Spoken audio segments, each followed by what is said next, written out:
നമസ്കാരം.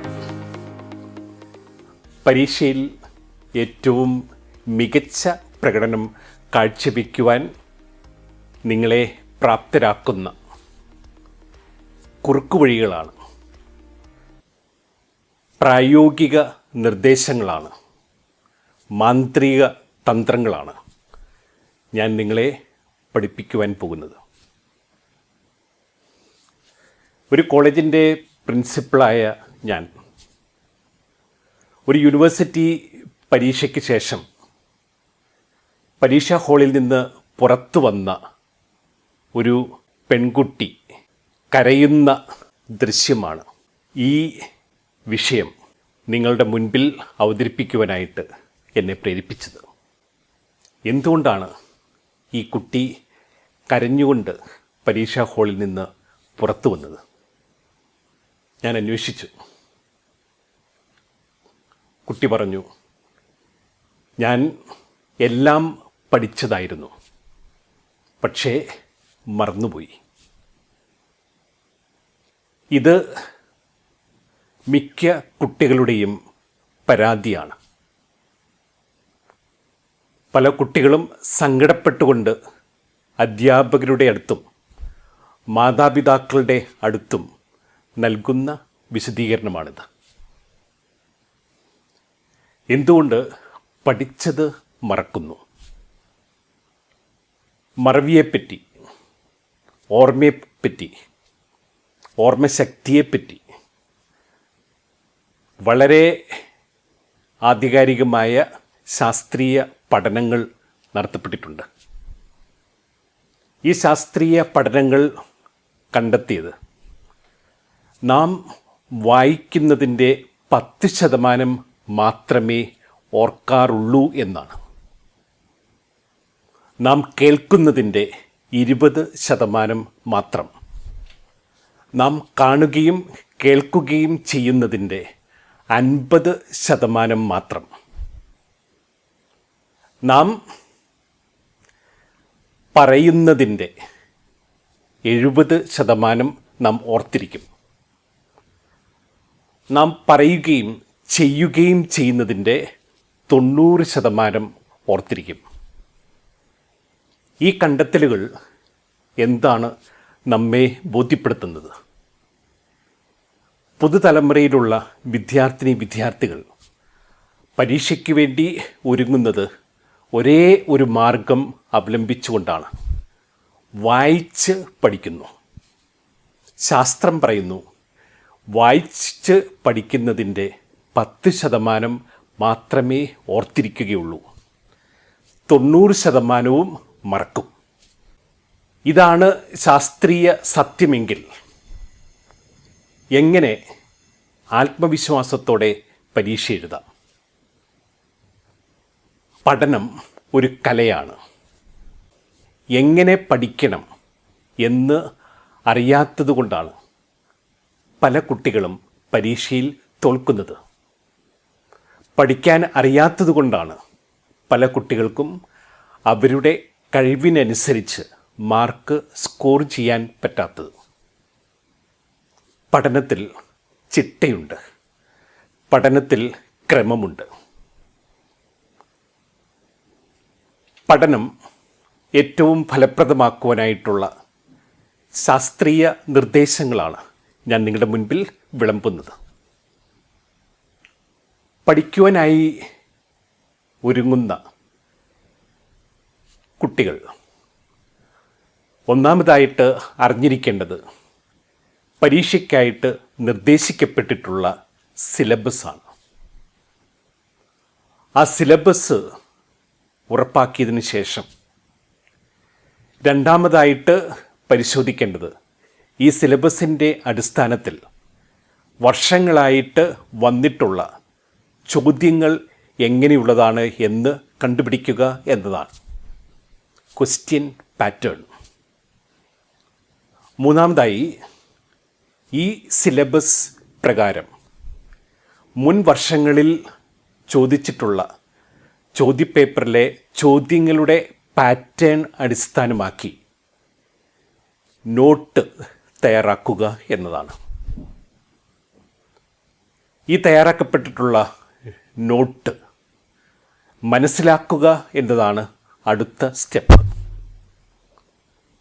മനസ്സിലാകാതെ പോയിട്ടുള്ള ഭാഗങ്ങൾ ചോദിച്ച് വ്യക്തമാക്കുക എന്നുള്ളതാണ് അടുത്ത ഘട്ടം.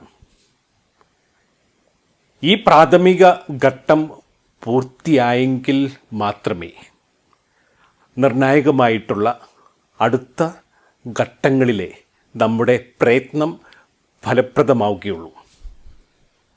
നോട്ട് തയ്യാറാക്കിയിട്ടുള്ള ഒരു കുട്ടി എങ്ങനെ പരീക്ഷയ്ക്ക് ഒരുങ്ങും? ഒന്നാമതായി, പരീക്ഷയ്ക്ക് പഠിക്കുവാനായിട്ട് തിരഞ്ഞെടുക്കുന്ന സ്ഥലം അത് ഒരു രീതിയിലും ഏകാഗ്രത നഷ്ടപ്പെടുത്തുന്ന അന്തരീക്ഷം ആകരുത്. ഏകാഗ്രതയോട് കൂടിയിട്ട് ശ്രദ്ധയോടുകൂടി പഠിക്കുവാനായിട്ട് അനുയോജ്യമായ ഇടം. ഈ പഠനമുറിയിൽ ഇരിക്കുന്ന സമയത്ത് കുട്ടിയുടെ കയ്യിൽ എപ്പോഴും എഴുതുവാൻ പേന, പെൻസിൽ ഉണ്ടാകണം. മാത്രമല്ല, പഠിച്ചത് എഴുതി പരിശോധിക്കുവാൻ റഫ് ബുക്ക് അല്ലെങ്കിൽ പേപ്പറുകൾ ഉണ്ടാവണം. മൂന്നാമതായി, പഠിക്കുന്ന സമയത്ത് മറക്കാൻ സാധ്യതയുള്ള ആശയങ്ങൾ കൃത്യതയോടുകൂടി വൃത്തിയായി എഴുതി വയ്ക്കുവാനായിട്ട് വെള്ള പേപ്പറുകൾ ഉണ്ടാവണം. ലഘുക്കുറിപ്പുകൾ തയ്യാറാക്കുവാനായിട്ട് റെഡിയാവണം. പഠിക്കുന്ന സമയത്ത് പരീക്ഷാ പേപ്പറിൽ നിർബന്ധമായും പുസ്തകത്തിൽ ഉപയോഗിച്ചിട്ടുള്ള വാക്കുകൾ വരേണ്ട ഭാഗങ്ങൾ, ഉദാഹരണമായി നിർവചനങ്ങൾ, ഡെഫിനിഷൻസ്, ഉദ്ധരണികൾ, കോട്ട്സ്, ഈക്വേഷൻസ്, സമവാക്യങ്ങൾ, ഫോർമുലാസ്, സൂത്രവാക്യങ്ങൾ, ഒരിക്കലും മറക്കരുതാത്ത പേരുകൾ, വർഷങ്ങൾ, കൃത്യതയോടുകൂടി ഉത്തരക്കടലാസിൽ വരേണ്ടതെല്ലാം ലഘുക്കുറിപ്പിൽ എഴുതി പിന്നീട് റിവിഷന് വേണ്ടി മാറ്റിവെക്കണം. ലഘുക്കുറിപ്പുകൾ തയ്യാറാക്കിയതിന് ശേഷം ഒരു ഉപന്യാസം പഠിക്കുകയാണെങ്കിൽ ആ ഉപന്യാസവുമായിട്ട് ബന്ധപ്പെട്ട ആമുഖം, തലക്കെട്ടുകൾ, ഉപതലക്കെട്ടുകൾ ഇവയെല്ലാം പഠിച്ചതിന് ശേഷം എനിക്ക് ഈ ചോദ്യം വന്നാൽ പരീക്ഷയിൽ കൃത്യതയോട് കൂടിയിട്ട് എഴുതുവാനായിട്ട് സാധിക്കും എന്ന ആത്മവിശ്വാസം ഉണ്ടാകുന്ന സമയത്ത് നോട്ട്ബുക്ക് അടച്ചു വയ്ക്കുക, ലഘുക്കുറിപ്പുകൾ മാറ്റിവെക്കുക. എന്നിട്ട് റഫ് ബുക്കിൽ പഠനമുറിയിൽ ഇരുന്നു കൊണ്ട് തന്നെ പരീക്ഷ എഴുതുക. ഇങ്ങനെ ഈ ഉപന്യാസം, ഈ പഠിച്ച ഈക്വേഷൻസ്, ഈ പഠിച്ച ലഘുക്കുറിപ്പുകൾ കുറിക്കുമ്പോൾ ചിലത് മറന്നുപോകും, ചിലത് വിട്ടുപോകും, ചില വാക്കുകളിൽ അക്ഷരത്തെറ്റുകളുണ്ടാവും, വ്യാകരണ തെറ്റുകളുണ്ടാവും. ഏറ്റവും അനുയോജ്യമായിട്ടുള്ള, അഭികാമ്യമായിട്ടുള്ള വാക്കുകൾ, വൊക്കാബുലറി ഉപയോഗിക്കാൻ പറ്റാത്ത അവസ്ഥയുണ്ടാകും. അങ്ങനെ അറിയാവുന്നത് എഴുതിയതിനു ശേഷം പുനഃപരിശോധിക്കുക, ചെക്ക് ചെയ്യുക, വിട്ടുപോയത് വീണ്ടും പഠിക്കുക, തെറ്റുകൾ വരുത്തിയത് തിരുത്തുക. ഞാൻ പറയുന്ന ഈ പഠനമാർഗം എഴുതിപ്പടിക്കലല്ല, പഠിച്ച് എഴുതലാണ്. എഴുതിപ്പടിക്കൽ ആസൂത്രിതമായ സമയം പാഴാക്കലാണ്. പഠിച്ചു എന്ന് ഉറപ്പുവരുത്തിയതിന് ശേഷം ഒരു പ്രാവശ്യം പരീക്ഷ ആണ് എന്ന ധാരണയോട് കൂടിയിട്ട് പഠനമുറിയിൽ ഇരുന്ന് സ്വന്തമായി എഴുതി പരിശോധിക്കുക. തെറ്റ് വരുത്തുന്നത് തിരുത്തുക, കിട്ടാത്തത് വീണ്ടും പഠിക്കുക. ഇത് പഠനഘട്ടത്തിലെ ഏറ്റവും നിർണായകമായ ഒരു മാർഗമാണ്. പക്ഷേ നിർഭാഗ്യവശാൽ മിക്ക കുട്ടികളും പഠനത്തിന് പ്രാധാന്യം കൊടുക്കുന്നത് പരീക്ഷയ്ക്ക് തൊട്ടു മുമ്പാണ്. നേരത്തെ ഞാൻ പറഞ്ഞ യൂണിവേഴ്സിറ്റി പരീക്ഷയ്ക്ക് ശേഷം കരഞ്ഞുകൊണ്ട് പരീക്ഷാ ഹാളിൽ നിന്നും പുറത്തു വന്ന കുട്ടിയോട് ഞാൻ ചോദിച്ചു, നീ എങ്ങനെയാണ് പഠിച്ചത്? കുട്ടി പറഞ്ഞു, ഞാൻ ഇന്നലെ രാത്രി മുഴുവനും പഠിക്കുകയായിരുന്നു, ഉറങ്ങിയിട്ടില്ല. ഇത് വളരെ അപകടകരമായ പഠന രീതിയാണ്. മിക്ക കുട്ടികളും പരീക്ഷയുടെ തൊട്ടു മുൻപ് മാത്രമാണ് പഠിക്കുന്നത്. രാത്രി മുഴുവനും പഠിക്കുന്നു.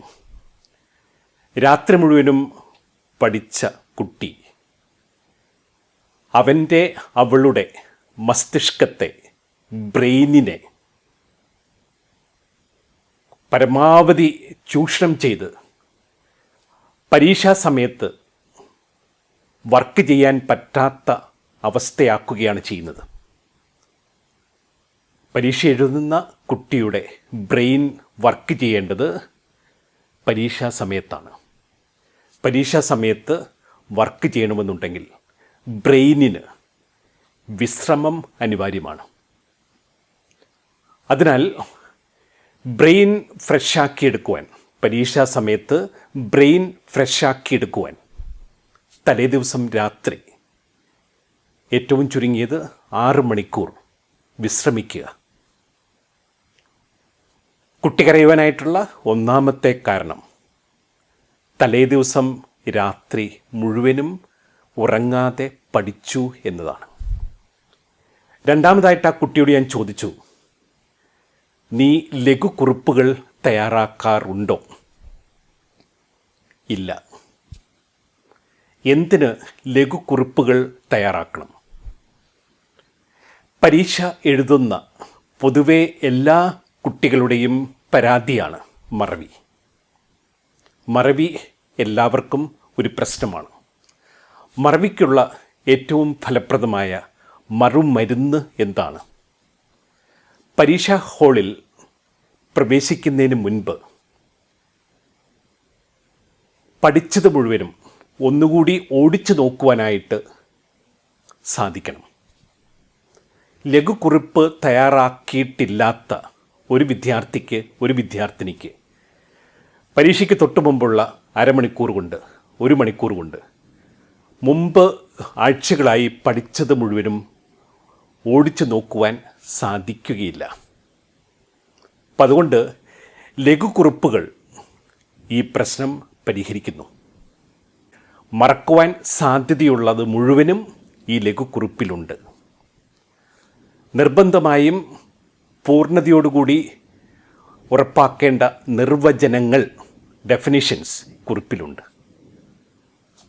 മറക്കാൻ സാധ്യതയുള്ള ഈക്വേഷൻസ്, ഫോർമുലാസ്, കോഡ്സ്, വർഷങ്ങൾ, പേരുകൾ, തെറ്റാൻ സാധ്യതയുള്ള സ്പെല്ലിങ്ങുകൾ, ഇതെല്ലാം ഈ ലഘുക്കുറിപ്പിൽ നേരത്തെ മുൻകൂട്ടി കണ്ടുകൊണ്ട് നിങ്ങൾ കുറിച്ചു വച്ചിട്ടുണ്ട്. പരീക്ഷയ്ക്ക് തൊട്ട് മുൻപുള്ള അരമണിക്കൂറിനുള്ളിൽ 200 പേജുള്ള നോട്ട്ബുക്കിൽ എഴുതിയത്, കുറിച്ചത്, പഠിക്കാനുള്ളത് നിങ്ങൾക്ക് ലഘുക്കുറിപ്പിലൂടെ റിവൈസ് ചെയ്ത് ആത്മവിശ്വാസത്തോടുകൂടി പരീക്ഷാ ഹാളിൽ പ്രവേശിക്കാം. മൂന്നാമതായിട്ട് ഞാൻ ആ കുട്ടിയോട് ചോദിച്ചത്, നീ പരീക്ഷയ്ക്ക് വേണ്ടിയിട്ട് ലഘുക്കുറിപ്പുകൾ തയ്യാറാക്കാത്തതിൻ്റെ കാരണം എന്താണ്? ഒരു പൊതുപ്രതിഭാസത്തെ ചൂണ്ടിക്കാണിച്ചുകൊണ്ടാണ് അവൾ മറുപടി പറഞ്ഞത്. ഞങ്ങൾ പൊതുവെ സ്റ്റഡി ലീവിന് മാത്രമാണ് പഠിക്കാറുള്ളത്. സ്റ്റഡി ലീവിന് മാത്രം പഠിക്കുന്ന കുട്ടികൾക്ക് ഞാൻ നേരത്തെ സൂചിപ്പിച്ച ശാസ്ത്രീയ പഠന രീതി അവലംബിക്കുവാനായിട്ട് സാധിക്കില്ല. ലഘുക്കുറിപ്പുകൾ തയ്യാറാക്കണമെന്നുണ്ടെങ്കിൽ സമയമെടുത്ത് പഠിക്കണം. പഠനമുറിയിൽ തന്നെ നിങ്ങൾ പഠിച്ചതിന് ശേഷം പരീക്ഷ നടത്തി ആത്മവിശ്വാസം ഉണ്ടാക്കിയെടുക്കണമെന്നുണ്ടെങ്കിൽ പരീക്ഷയ്ക്കുള്ള തയ്യാറെടുപ്പ് നേരത്തെ ആരംഭിക്കണം. മൂന്നാമതായിട്ട് ഇതിനോട് ചേർത്ത് വെച്ച് ഞാൻ കുട്ടിയോട് ചോദിച്ചത്, നീ ലഘുക്കുറിപ്പുകൾ തയ്യാറാക്കാറില്ല, നീ പരീക്ഷയ്ക്ക് തൊട്ടു മുമ്പ് മാത്രമാണ് പഠിക്കാറുള്ളത്, നീ രാത്രി മുഴുവനും ഉറങ്ങാതെ തലേ ദിവസം പഠിക്കുന്നു, നീ വായിച്ച് മനസ്സിലാക്കിയിട്ടുള്ളത് ഓർത്തെടുക്കാറുണ്ടോ? ഇല്ല. വളരെ പ്രധാനപ്പെട്ട മറ്റൊരു ശാസ്ത്രീയ പഠന രീതിയാണ് റിക്കോൾ ടെസ്റ്റ്. ഇന്ന് പഠിച്ചത് തീർച്ചയായിട്ടും 2 ദിവസം കഴിയുമ്പോൾ മറക്കും. പഠിച്ചതിൽ പലതും മറക്കും. അപ്പോൾ എന്തു ചെയ്യണം?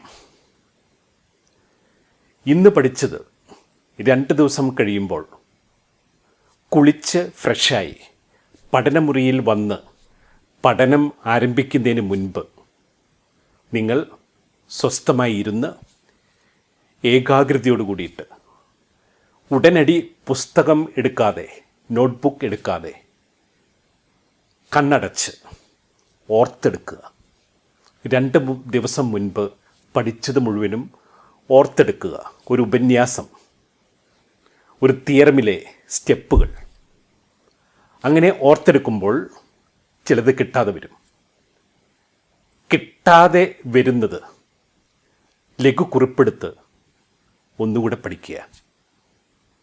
ഇങ്ങനെ റിക്കോൾ ടെസ്റ്റ് നടത്തി പരീക്ഷയ്ക്ക് വേണ്ടിയിട്ട് ഒരുങ്ങുന്ന കുട്ടിക്ക് പരീക്ഷാ ഹാളിൽ ചോദ്യപേപ്പർ എടുത്ത് ഇതേ ചോദ്യം ക്വസ്റ്റ്യൻ പേപ്പറിൽ കാണുമ്പോൾ ആദ്യം ഓർമ്മയിൽ എത്തുന്നത് അന്ന് റിക്കോൾ ടെസ്റ്റ് നടത്തിയ സമയത്ത്, അന്ന് പഠനമുറിയിൽ വെച്ച് പരീക്ഷ എഴുതി നോക്കിയ സമയത്ത് മറന്നുപോയി വീണ്ടും പഠിച്ചെടുത്ത കാര്യങ്ങൾ ആദ്യം ഓർമ്മയിൽ വരും.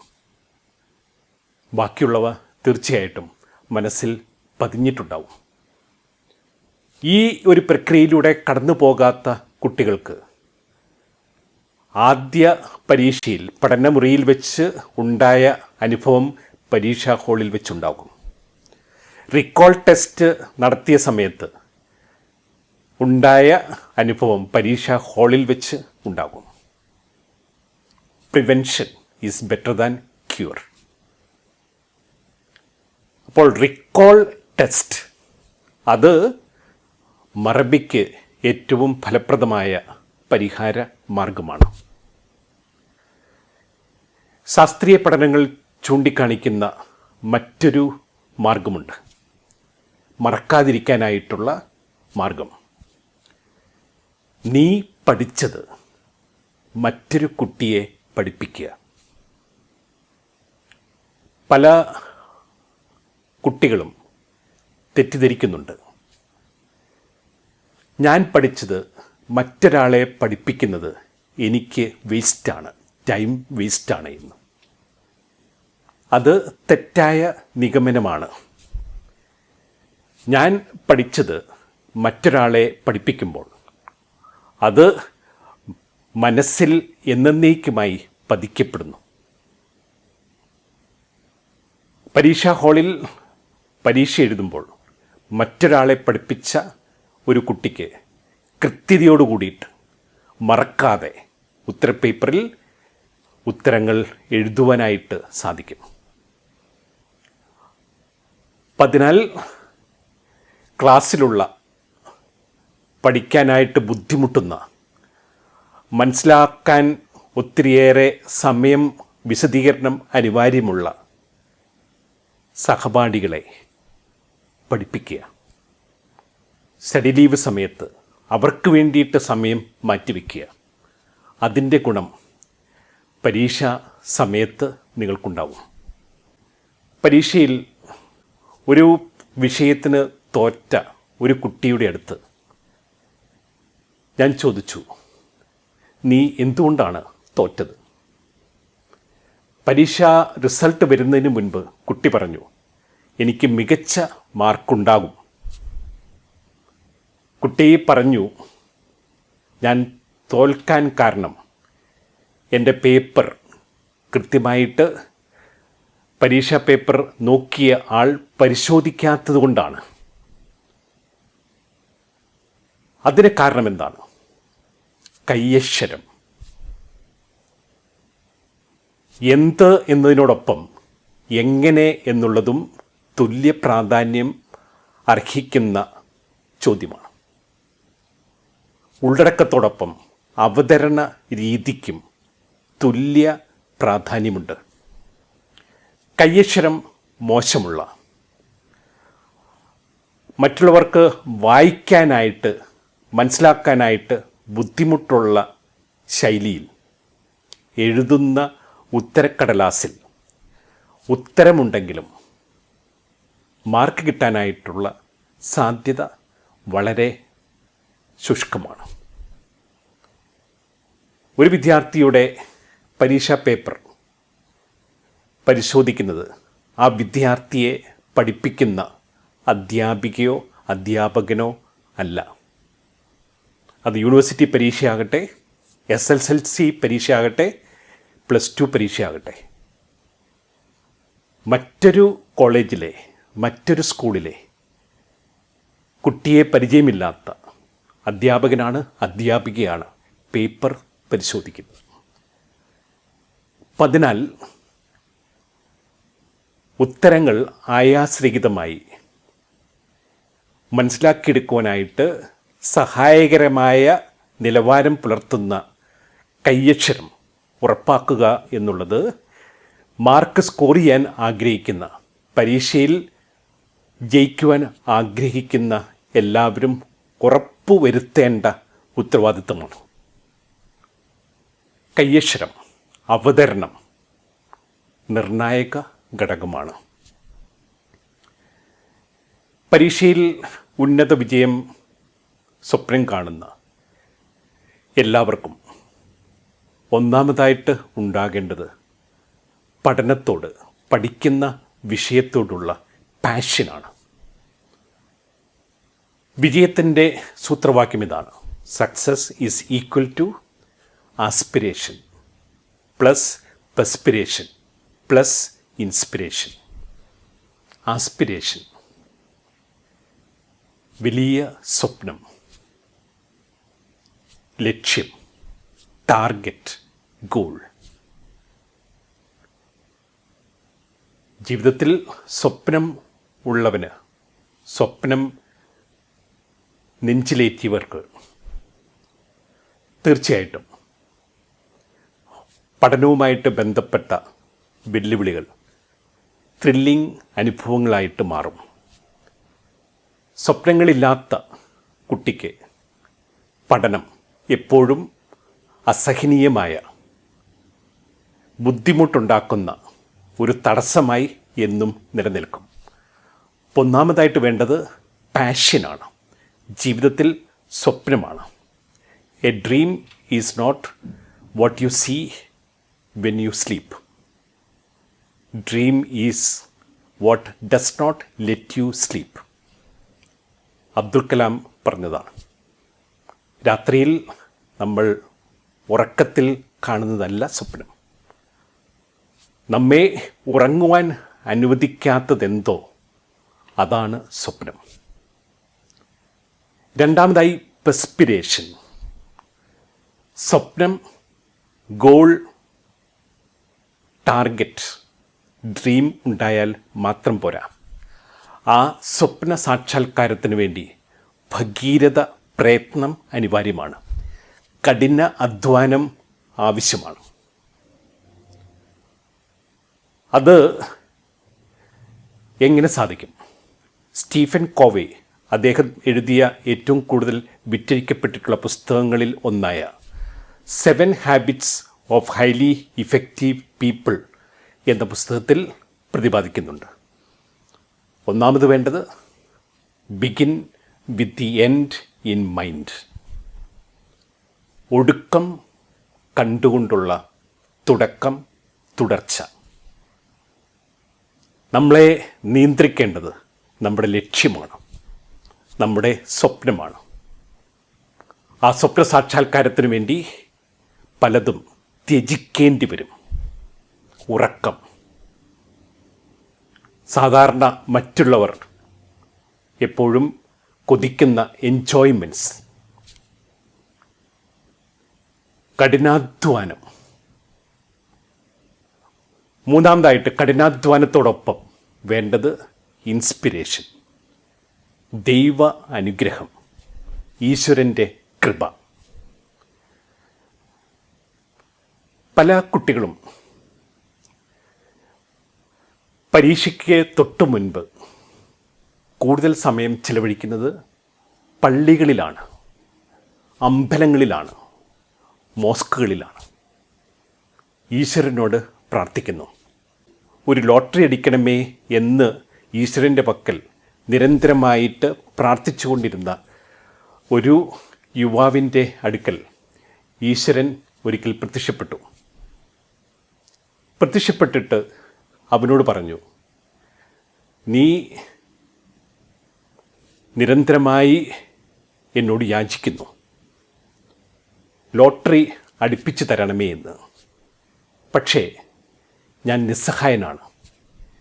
നിനക്ക് ലോട്ടറി അടിക്കണമെന്നുണ്ടെങ്കിൽ ഒന്നാമതായി നീ ഒരു ലോട്ടറി വാങ്ങണം, ലോട്ടറി ടിക്കറ്റ് വാങ്ങണം. നീ ടിക്കറ്റ് വാങ്ങാതെയാണ് പ്രാർത്ഥിക്കുന്നത്. ഇതുപോലെ പ്രവർത്തിക്കാതെ പ്രാർത്ഥിക്കരുത്. കഠിനാധ്വാനത്തോടുകൂടി, ദൃഢനിശ്ചയത്തോടുകൂടി, വലിയ സ്വപ്നങ്ങൾ നെയ്തെടുത്തുകൊണ്ട് ഈശ്വരൻ്റെ പക്കൽ പ്രാർത്ഥനയുമായി, യാചനയുമായി എത്തിയാൽ നമ്മുടെ പ്രയത്നങ്ങൾക്ക് ഫലമുണ്ടാവും. നമ്മുടെ പ്രാർത്ഥന കേൾക്കും. ഉദ്ദേശിക്കുന്ന പ്രകടനം കാഴ്ചവെക്കുവാനായിട്ട് നമുക്ക് സാധിക്കും. അപ്പോൾ വിജയത്തിൻ്റെ രഹസ്യം aspiration plus perspiration plus inspiration. പരീക്ഷയ്ക്ക് വേണ്ടിയിട്ട് ഒരുങ്ങുന്ന നിങ്ങൾക്ക് ഓരോരുത്തർക്കും ഏറ്റവും മികച്ച മാർക്ക് ഉറപ്പാക്കണമെന്നുണ്ടെങ്കിൽ ഇതാണ് കുറുക്കുവഴി. ഇവയാണ് മാന്ത്രിക തന്ത്രങ്ങൾ. ശാസ്ത്രീയമായ പഠന രീതി അവലംബിക്കുക. പഠനം ഒരു കലയാണ്, പരീക്ഷ ഒരു കലയാണ്. ചിട്ടയോടെ, ക്രമത്തോടു കൂടിയിട്ട് നിങ്ങൾ പരീക്ഷയ്ക്ക് വേണ്ടിയിട്ട് വായനയ്ക്കപ്പുറം പഠിച്ച്, എഴുതി പരിശോധിച്ച്, റിക്കോൾ ടെസ്റ്റ് നടത്തി, പഠിച്ചത് മറ്റൊരാളെ പഠിപ്പിച്ച് പരീക്ഷാ ഹാളിൽ കയറുന്നതിന് മുൻപ് ലഘുക്കുറിപ്പുകൾ നോക്കി റിവൈസ് ചെയ്ത് പരീക്ഷയ്ക്ക് പോയാൽ നിങ്ങൾക്ക് വിജയം ഉറപ്പ്. നമസ്കാരം.